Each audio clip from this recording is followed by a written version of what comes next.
Noon, sa isang bayan, may nakatira na 3 bata na nagngangalang Alex, Emma at Leo. Sila ay matatalik na magkakaibigan. Parehas matalino sina Alex at Emma. Iniisip nila ng 2 hanggang 3 beses ang kanilang gagawin bago nila gawin ito. Pero si Leo ay walang takot at walang inaalala.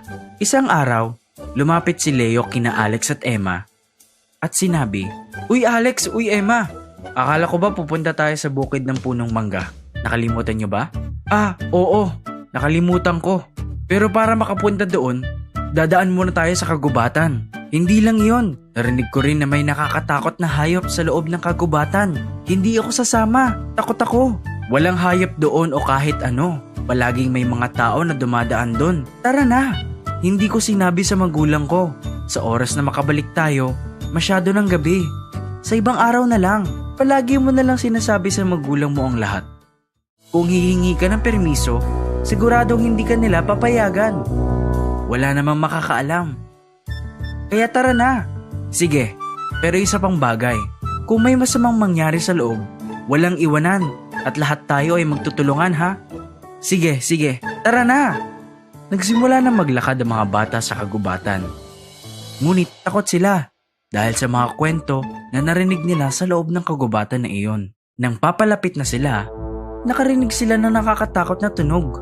Tumigil silang 3 sa paglalakad at tinignan ang paligid nila kung saan nanggaling ang ingay na iyon. Nang biglang may nakita silang malaking oso.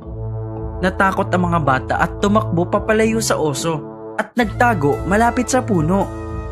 "Diyos ko, may oso na dumating! Anong gagawin natin?"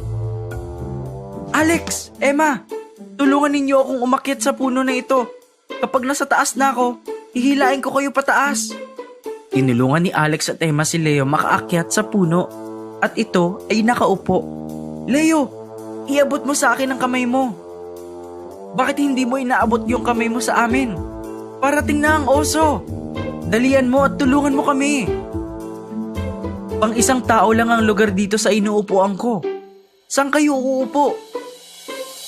Hindi alam ni Alex at Emma ang gagawin nila nang sinabi ito ni Leo. Papalapit na ng papalapit ang oso. "Emma, kung ipipikit natin ang ating mga mata at magkukunwari na patay, hindi tayo gagalawin ng oso." "Totoo ang sinabi mo. Gawin natin iyon." Parehas silang humiga sa lupa at hindi gumalaw. Lumapit ang oso at inamoy sila. Inakala niya na patay na sila at umalis na ito. Nakita ni Leo ang matalinong ideya nila para makawala sa oso. "Uy, galing! Hindi kayo ginalaw ng oso. Buti na lang, hindi niya kayo kinain at umalis na lang ito." "Oo nga, sinwerte kami ngayon." Lumapit ang oso sa'yo, Emma. Anong sinabi niya sa'yo? Sinabi niyang itigil ko na ang pakikipagkaibigan ko sa'yo. Hindi na kita kakausapin kahit kailan. Tulungan niyo muna akong makababa sa puno na ito. Sinabi ng oso na walang kwenta na tulungan ng taong tulad mo.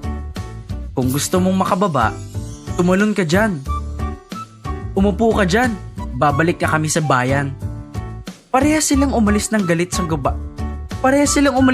sa kagubatan. Pinanood ni Leo silang umalis habang mag-isang nakaupo sa puno. Mga bata, lagi tayong maging mabait at matulungin sa ating mga kaibigan. Pero huwag tayong makikipagkaibigan sa mga taong nagsisinungaling at niloloko tayo.